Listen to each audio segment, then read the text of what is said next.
Halo sahabat COC Learning, kembali lagi bersama saya.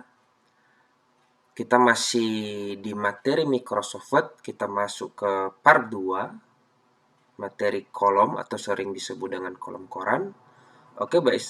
Langsung saja silakan buka Microsoft Word-nya. Oke, kalau sudah terbuka, nah untuk materi kolom ini teman-teman tidak terlalu sulit ya. Jadi untuk membuat kolom itu teman-teman langsung saja ke page layout. Lalu di sini ada kolom. Jadi di sini ada bentuk satu kolom, yang ini kan biasa satu kolom ya. Lalu ada yang dua seperti ini. Jadi nanti dua kolom. Lalu ada juga yang tiga seperti ini. Artinya ada tiga kolom. Lalu ada yang left, artinya left ini sebelah kirinya lebih kecil seperti ini. Ada juga yang right, yang sebelah kanan yang lebih besar, sebelah kirinya lebih besar atau sebelah kanan yang lebih kecil. Nah, ini bentuk kolom. Jadi kalau orang sih sering bilang ini kolom koran. Jadi kalau pernah lihat koran ya banyak kolomnya gitu. Nah, sebenarnya ada lanjutannya di sini teman-teman. More columns artinya lanjutan daripada pengaturan kolom ini. Jadi kebetulan di sini ada satu kolom, ada dua, tiga seperti tadi pilihan tadi. Tapi sebenarnya di sini kita bisa menentukan di sini number of columns. Artinya berapa kolom. Misalnya tadi kan batas 3. Nah, ini kita bisa milih misalnya jadi 4. Saya pilih oke. Jadi dia 4 kolom. Nah, ukurannya juga bisa kita atur teman-teman. Nah, kebetulan ini inci, ini 1.25 inci. Jadi komputer ini sudah disetting ukurannya adalah inci. Jadi agak bingung juga ukurannya. Jadi kalau untuk merubah itu teman-teman tinggal ke file, baru option, baru advance. Nah, baru ada di sini di bagian display, di sini ada centimeter. Kalau saya biasanya sih merubahnya dalam bentuk centimeter teman-teman, jadi lebih paham. Kita kembali lagi, kita ke columns, more columns. Nah, ini ada ukurannya. Jadi width atau lebar daripada kolom itu 3,17 cm, baru spacingnya itu atau jaraknya antar kolom ini 1,27. Seperti itu teman-teman. Nah, lalu di sini juga kita bisa ngatur apakah dia ada di tengahnya itu namanya line between, artinya line antar kolomnya seperti ini. Enggak ada karena belum ada tulisannya teman-teman gitu. Nah, oke, langsung saja saya ada contoh ini teman-teman. Kemarin ada surat dari COC. Nah, ini anggaplah sebuah surat. Kebetulan kali ini kita misalnya buat surat ini, kita mau surat ini bisa 2 lembar dalam satu halaman gitu.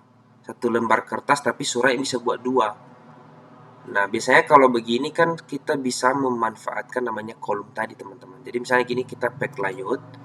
Kita atur dulu kertasnya, ini kan awalnya kertasnya portrait yang memanjang ke atas. Saya rubah jadi landscape seperti ini. Lalu saya rubah kolomnya jadi 2. Nah, jadi ini akhirnya kan terganggu ini. Jadi misalnya tulisannya ini jadi kita kecilkan sedikit lagi. Kita blok ya. Kita blok.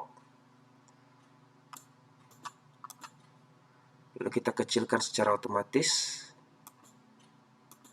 Nah, ini kan udah ada jadi nih. Awalnya surat itu hanya satu lembar kertas, sekarang sudah jadi 2. Karena ini kita buat kolom tadi, karena kita buat tadi kolomnya sebanyak 2. Jadi kalau misalnya surat ini kita copy ke sebelah kanan, saya copy, saya pastekan di sebelah kanan ini saya enter aja ya. Setelah di bawah saya enter, biar dia ke sebelah kanan, saya pastekan. Nah, gini teman-teman.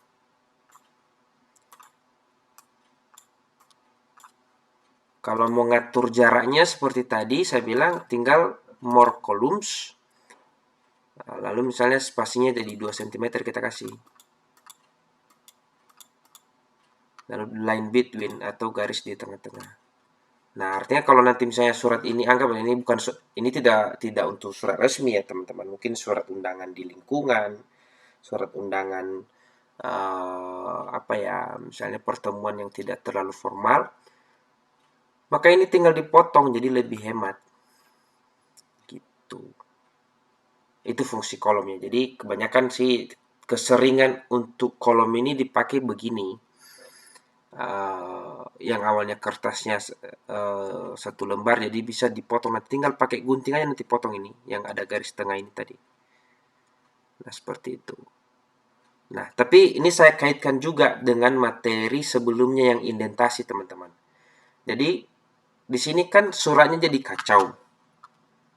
Misalnya kepala dinas pendidikan, lalu di bawahnya Kota Gunung Stoli. Nah, di indentasi kemarin teman-teman saya sudah sempat membahas tentang tabulasi.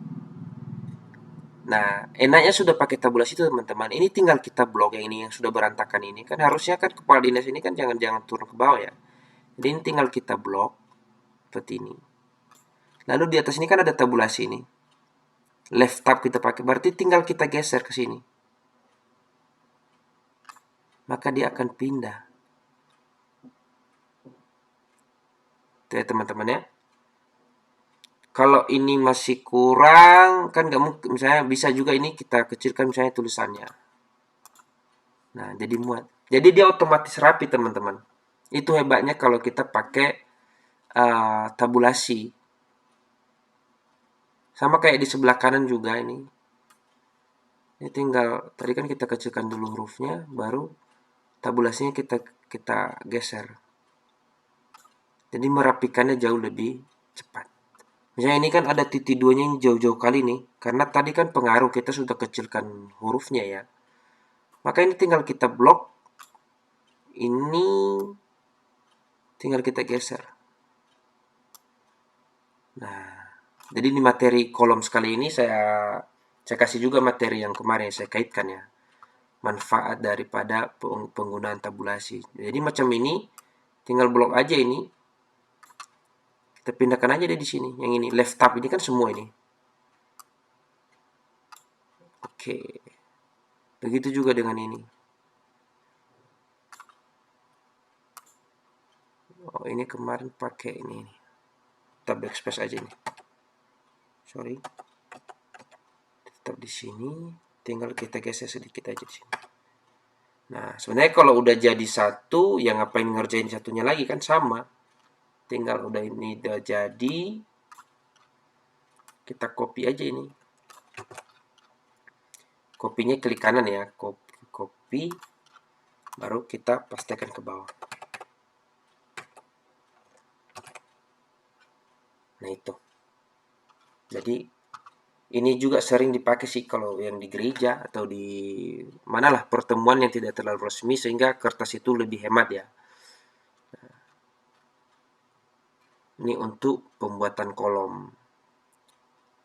Nah, di kolom ini juga teman-teman itu boleh diketik duluan. Ini tadi kan misalnya surat ini tadi kan sudah diketik duluan. Boleh diketik duluan. Jadi misalnya kita membuat dokumen baru, file new, create. Jadi boleh ketik aja dulu semua.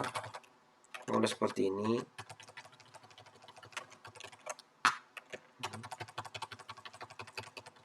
Baru blok, klik Ctrl A kalau di keyboard ya. Jadi untuk memblok semua itu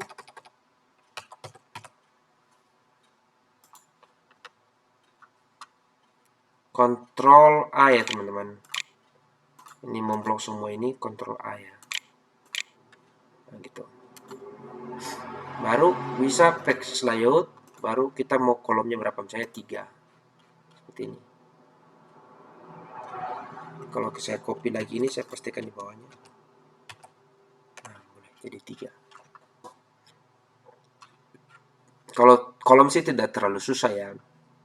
Kalau mau kasih garis di tengahnya, tinggal checklist line between. Udah selesai. Nah, tapi di sini saya tambahkan materi teman-teman biar di pertemuan selanjutnya itu biasanya kita kalau memberikan gambar, sebenarnya ini masuk di materi future, tapi saya jelaskan di sini sedikit. Misalnya kita memberikan gambar, karena keseringan kalau misalnya bentuknya begini pasti ada gambar kalau dia berita. Jadi misalnya insert future memberikan gambar, caranya insert future, kita pilih gambarnya, contoh seperti ini. Nah, gambar itu misalnya mengganggu tempat itu teman-teman. Kalau awal kita unggah itu mengganggu tempat.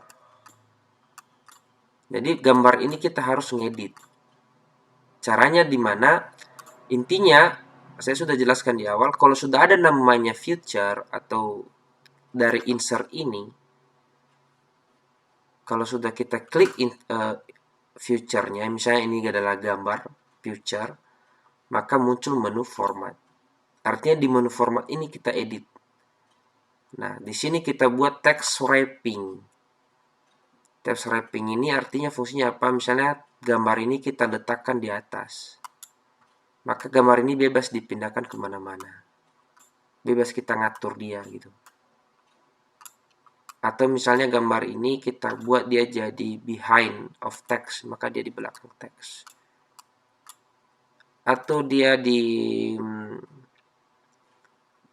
seperti ini. Jadi dia memiliki tempat sendiri. Ada warna points, ada true, ada tie square dan sebagainya.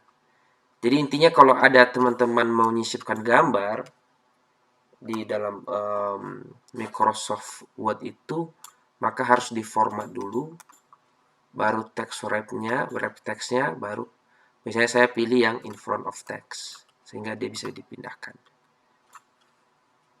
Nah, sama kayak logo ini awalnya. Logo ini sebenarnya kan berantakan di awal ini. Jadi saya buat dia formatnya itu in front of text. Oke teman-teman, itu saja materi kali ini. Kita lanjutkan nanti di part 3-nya tentang tabel. Saya potong videonya.